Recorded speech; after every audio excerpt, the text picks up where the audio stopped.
Okay, so typical morning will be a gym session. So about to head in now and do a full body workout and then head home and get ready for the day. Let's go get this done first.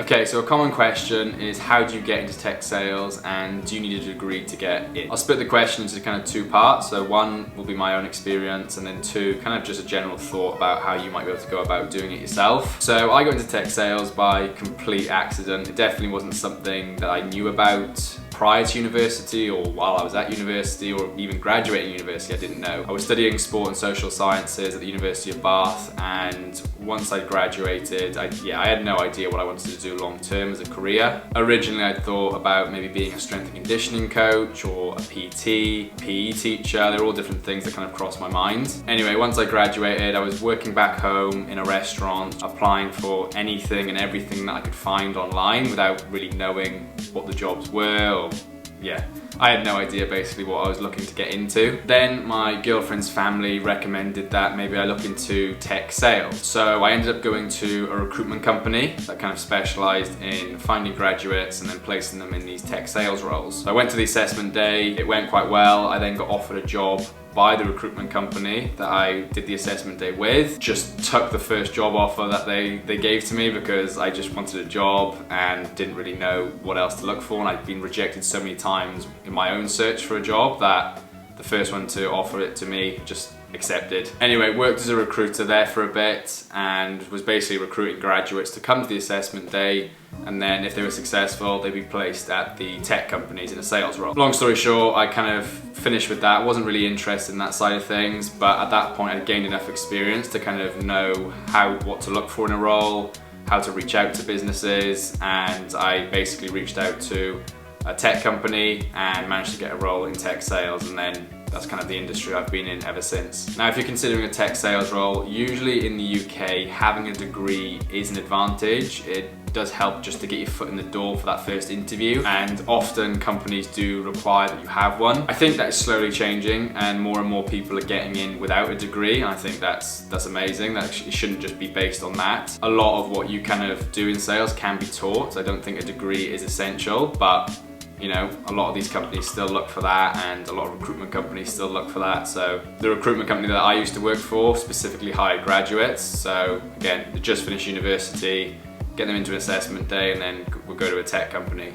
Every so often, one or two people would get into the assessment day without a degree because they'd get through the interview process and they looked like they were a good fit, and then they would get a job offer. So it's not necessarily like you need one, it does help, and a lot of the roles kind of require that to begin with. So then what happens then if you don't have a degree? Well, I've heard of a lot of people who have got into tech sales by doing online courses, which I think is a great idea. They're usually, I think, like 4 to 8 week course where you can kind of learn all the skills and stuff that you need for a sales role.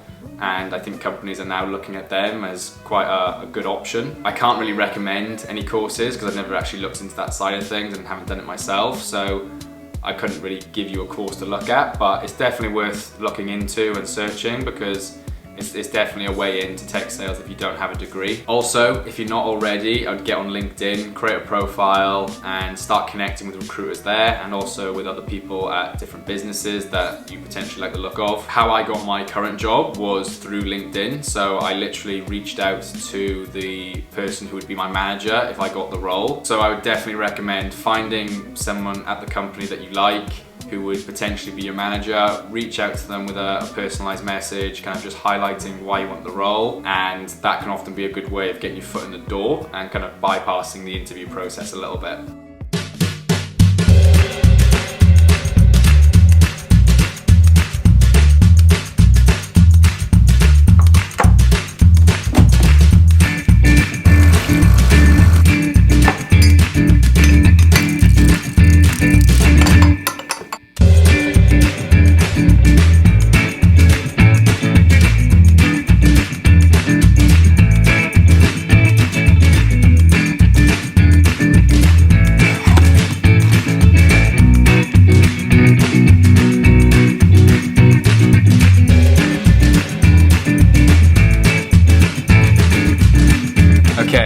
just coming up to 2 o'clock, which means I'm now gonna do a power hour, which is essentially, I'll put up a description of what I'm basically doing, but I'm cold calling businesses for the next hour just to see if I can get anyone in for a meeting before the end of the year. It is a Friday afternoon, so hopefully people are in a bit better mood, close to the weekend. So yeah, hopefully that plays in my favor, but we'll see how it goes today. Sometimes it does, sometimes you find people have just kind of logged off pretty early on a Friday, so there's no one actually in, but we'll see how it goes today.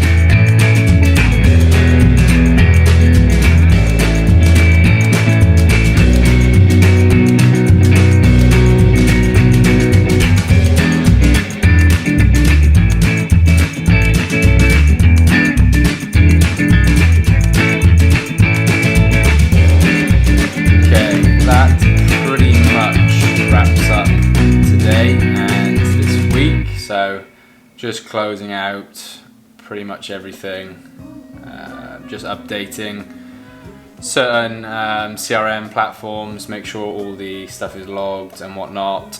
So the next question that I wanted to answer was, what skills and characteristics are needed for a tech sales role? So we'll start with skills to begin with, and I would say a lot of the skills needed for a sales role can often just be taught on the job, and a good company will offer training for a lot of it. Things such as learning how to use a CRM platform, probably majority of people would never have done that before, so that can be a bit chaotic to begin with, but a good company again will teach you how to use those things. And you know, stuff like cold calling, again, most people would never have done that before, so a good company will be able to train you and teach you how to do these things, and ultimately the more exposure you get to them, the better you're going to get. I would say that certain characteristics are probably more important for a sales role, because the majority of the stuff can be taught. Most people I've met in sales tend to have some sort of previous sporting background. Not everybody, but most people do, and you know, the ones that don't tend to have these characteristics anyway. I've often thought that sport is a very good teacher for a lot of characteristics and values. It applies very well to a sales environment. So things such as, you know, dealing with pressure and stress, it often comes with the job. That's just part of the territory. So are you able to deal with that month after month? Resilience. So you often get told no a lot, especially with cold calling. You get told no in a variety of ways, some nice, some not so nice, and it's, you know, can you not take that personally? Can you do that day after day after day, month, year after year? I think being self-disciplined, quite an important trait. So can you kind of show up every day and do the basics? You know, it can be quite monotonous and very much the same stuff day after day, but I guess that's the important side of things, is doing that so then it adds up over time. Much like if you were training for an event or a sport, you would do the same things day after day, and you may not recognize it or see any difference immediately, but eventually over time you do. So self-discipline is really a big one. Always looking to improve and learn different things. I think that is a major one. You're never going to know it all, and there's so many things you need to learn and improve, whether that be prospecting, cold calling, objection handling, negotiating. There's so many different aspects of the role, so you're never going to be the complete package. So just being open-minded and having I guess a growth mindset, looking to improve in different areas and just become better each and every day. And then lastly, I would kind of just say, you know, do you enjoy competition? Are you a competitive person? Ultimately, sales is very competitive. Most companies will have like a leaderboard each month, and it will show you where you are in relation to your colleagues. And most people that I know want to be at the top. They want to see their name there. So do you enjoy winning? Do you enjoy that side of things? If you do, and you like having a goal each month to aim for and to work towards, then yeah, it sounds like it would be the perfect thing, really.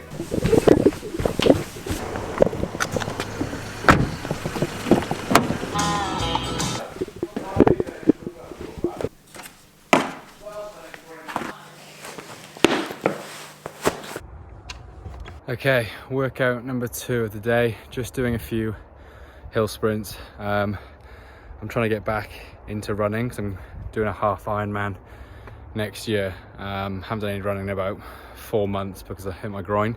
Just trying to ease back in, doing a few sprints, not too many, just to kind of faster movements in there. I've been doing a little bit of jogging, it's been fine, so just trying to increase the intensity a little bit now and just see how it holds up. And fingers crossed, all good. So yeah, workout number 2.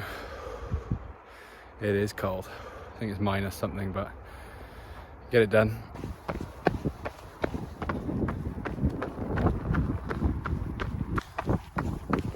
I'm going to wrap the video up shortly, but I want to answer one more question, and that is, what are the different roles and kind of career paths in tech sales?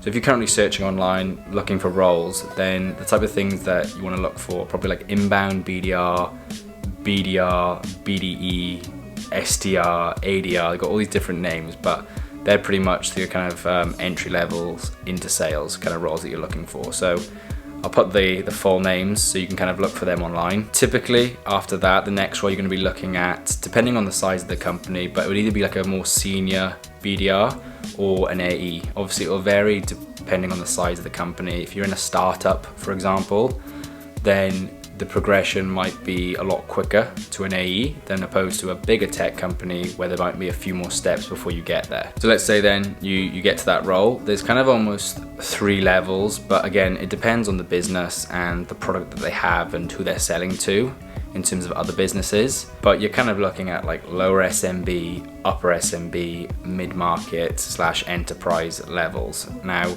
usually as you go up them, the deals are bigger, so you'll get a bigger base salary.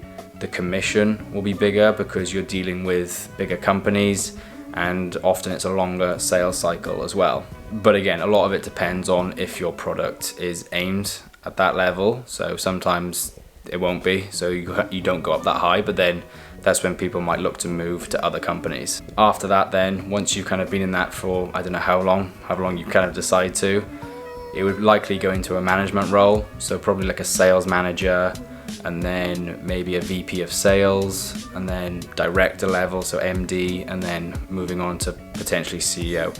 I think there was some stat before that someone said that a high percentage, I can't remember what it was, but a percentage of the top 500 company CEOs, their background initially was in sales. So it is a really good kind of progression route and teaches you a lot, especially if it's your first time kind of getting into business. But then there's also other options if you decide that maybe it's not quite for you.